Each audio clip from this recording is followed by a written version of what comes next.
Assalamualaikum warahmatullahi wabarakatuh.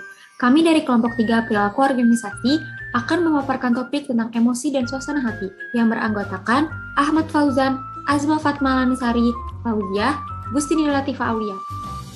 Emosi dan suasana hati terdiri dari yang pertama emosi utama, yang kedua suasana hati dasar, afeksi positif dan negatif, yang ketiga fungsi emosi, yang keempat faktor emosi dan suasana hati, yang kelima kecerdasan emosional, dan yang keenam pengelolaan emosi. Mengenal emosi dan suasana hati. Dalam mengenal emosi dan suasana hati, erat kaitannya dengan 3 istilah berikut, yaitu afeksi, emosi, dan suasana hati. Ketiga istilah ini memiliki pengertian yang berbeda-beda, namun sering berhubungan dan berpengaruh terhadap yang lainnya.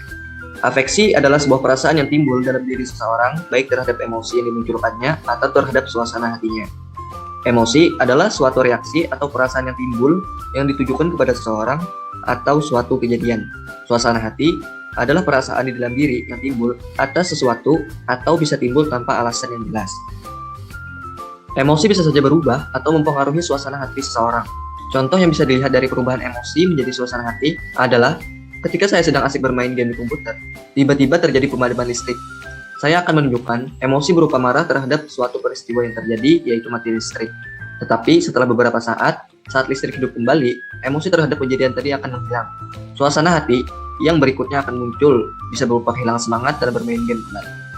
Dalam hal tersebut, terbukti bahwa afeksi, emosi, dan suasana hati itu saling berhubungan satu sama lain.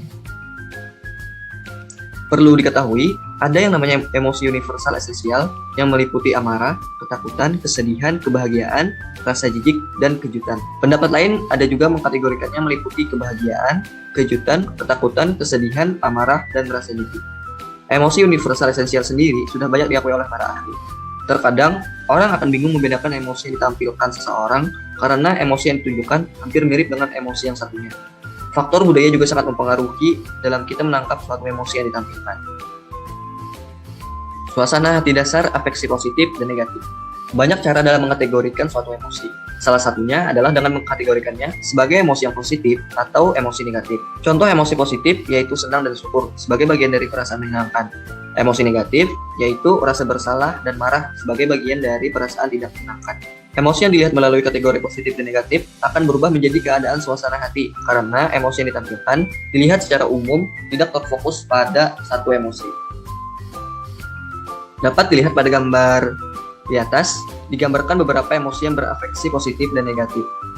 Afeksi positif tinggi terlihat dari emosi yang ditampilkan berupa waspada, bersemangat, bergembira, dan bahagia. Afeksi positif rendah terlihat dari emosi yang ditampilkan berupa puas, damai, rileks, dan tenang. Afeksi negatif rendah terlihat dari emosi yang ditampilkannya berupa lesu, bosan, depresi, dan sedih. Terakhir, afeksi negatif tinggi terlihat dari emosi yang ditampilkan berupa kecewa, stres, gugup, dan tegang.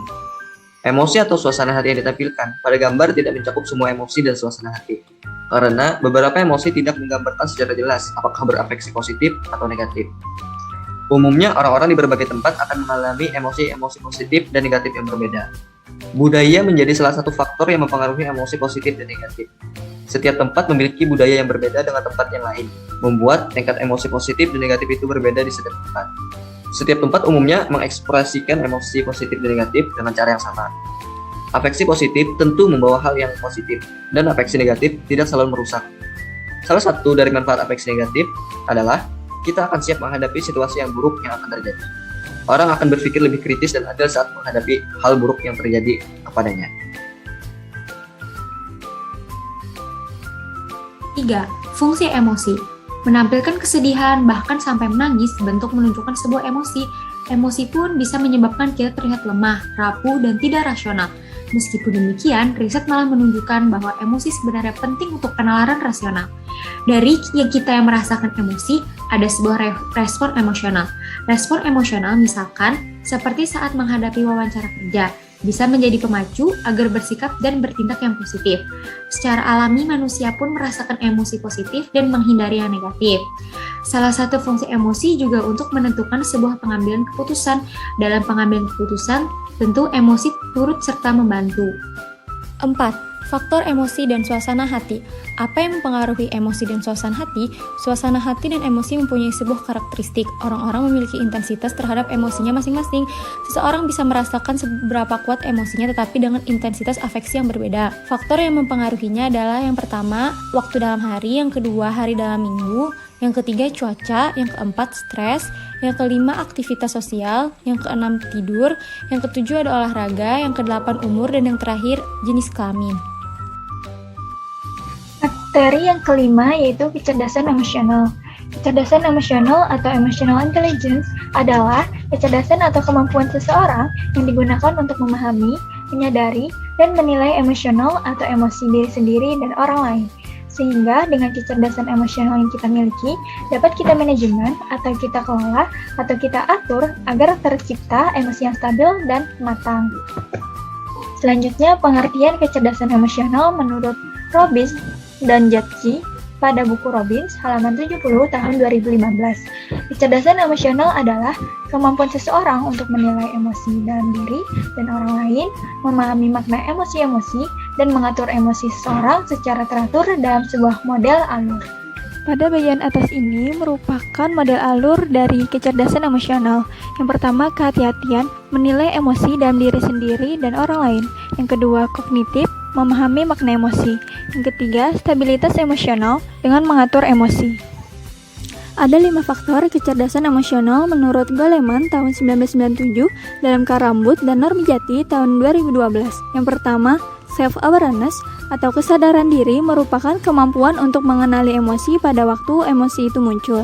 Yang kedua, self-regulation, artinya pengaturan atau pengendalian diri adalah orang yang dapat mengatur diri sendiri, mengelola, dan mengekspresikan emosi yang dapat terkendali.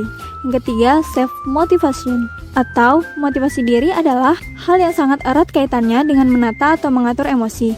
Yang keempat, empati. Empati adalah merasakan apa yang dirasakan orang lain, mampu memahami apa yang orang lain rasakan, menumbuhkan hubungan saling percaya, dan menyelaraskan diri dengan berbagai tipe individu. Yang kelima, social skill atau keterampilan sosial. Orang yang mampu melakukan hubungan sosial merupakan orang yang memiliki tingkat emosi yang tinggi. Kasus yang berkaitan dengan kecerdasan emosional. Argumen atau bukti yang mendukung dengan kecerdasan emosional yaitu daya tarik intuitif atau intuisi atau daya tarik tersendiri dari bisikan hatinya sendiri. Yang kedua, kecerdasan emosional dapat memprediksi kriteria.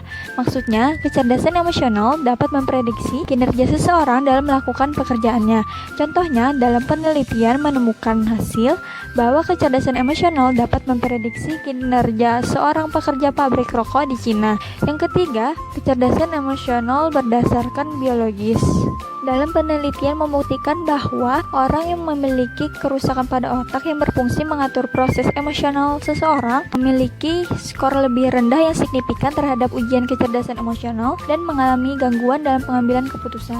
Selain itu, ada juga para peneliti kecerdasan emosional berbeda pendapat terkait definisi, yang mana peneliti A berpandangan kecerdasan emosional berdasarkan kemampuan khususnya untuk mengenali dan mengendalikan emosi. Sedangkan peneliti B berpandangan bahwa kecerdasan emosional sebagai ide yang luas yang dapat diukur dengan melaporkan sendiri. Selain itu juga, kecerdasan emosional tidak dapat diukur karena menurut peneliti, ukuran kecerdasan emosional itu beragam dan para peneliti tidak dapat memberlakukan ukuran-ukuran itu secara ketat. Kita pasti pernah menghibur diri di saat kita sedang emosi. Dengan hal itu, tanpa disadari, kita sudah terlibat dengan yang namanya pengelolaan emosi. Mengapa demikian? Karena pengelolaan emosi atau pengaturan emosi ini adalah suatu keadaan di mana seseorang dapat menindaklanjuti berbagai emosi di dalam dirinya dengan cara selalu menjaga setiap perasaannya agar dapat terungkap dengan benar dan juga tepat. Lalu bagaimana cara pengelolaan emosi? Ada 2 cara untuk pengelolaan emosi ini. Yang pertama, kita pasti tidak asing mendengar kata acting. Kegiatan utama yang dilakukan oleh para aktor atau aktris ini merupakan salah satu cara untuk pengelolaan emosi. Karena acting merupakan segala kegiatan, perbuatan, perkataan, dan juga mimik muka yang dilakukan oleh seseorang untuk memalsukan apa yang diperlihatkannya kepada orang lain. Acting dalam pengelolaan emosi terbagi menjadi 2. Ada acting permukaan dan juga acting mendalam. Acting permukaan adalah pemalsuan pada tampilan yang kita perlihatkan kepada orang lain. Misalkan, kita sedang merasa marah atau sedang merasa frustasi. Dengan perasaan itu, kita pasti akan mencoba yang terbaik untuk menutupinya dari orang lain dengan berusaha agar terlihat sedang baik-baik saja. Dan untuk acting mendalam adalah cara pengungkapan emosi dengan menyesuaikan keadaan atau perasaan batin yang dirasakan oleh orang lain. Contoh untuk acting mendalam ini yaitu saat di rumah sakit ada seorang pasien yang merasa kesakitan, maka dokter maupun perawat akan merasakan keadaan yang sama dengan memperlihatkan perasaannya yang sesuai dengan keadaan pasien itu. Acting ini lebih mudah secara psikologis dibandingkan dengan acting permukaan. Karena untuk acting permukaan, kita harus terlihat sedang baik-baik saja di depan orang lain, dan tentu hal itu sangatlah berat dipertahankan secara terus-menerus. Teknik kedua adalah dengan pengungkapan emosi. Mengekspresikan emosi secara terbuka dapat menolong seseorang dari perasaan sakit yang sudah lama tersimpan dalam hatinya. Namun, apakah dengan teknik ini dapat membuat seorang individu merasa cukup terhibur? Jawaban dari pertanyaan tersebut tergantung pada tanggapan yang diberikan oleh si pendengar atau si lawan bicara. Jika si pendengar ini tidak menanggapi atau bahkan tidak ingin memberikan tanggapan kepada si pengungkap emosi, maka akan menyebabkan situasi di mana si pengungkap emosi merasa lebih terpuruk. Namun, apabila si pendengar ini merupakan pendengar yang baik dan selalu memberikan tanggapan yang dapat membantu, maka si pengungkap emosi akan merasa jauh lebih baik karena si pengungkap ini pasti memerlukan sebuah solusi untuk bangkit dari hal yang menimbulkan perasaan emosi pada dirinya. Maka dari itu, kita tidak perlu terlalu memendam perasaan emosi kita, karena alangkah baiknya jika kita mengungkapkan emosi kita kepada orang lain yang dapat memberikan kita pengaruh positif, dukungan, simpati, bahkan juga bantuan kepada kita. Namun kita perlu memperhatikan lagi apakah kita memilih orang yang tepat untuk dapat mengungkapkan rasa emosi kita kepada orang itu, karena kita tidak tahu bagaimana perasaannya saat itu.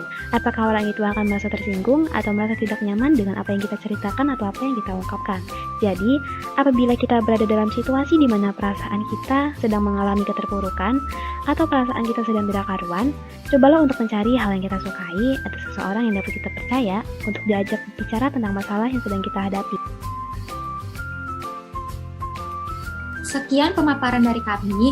Terima kasih sudah menonton. Wassalamualaikum warahmatullahi wabarakatuh.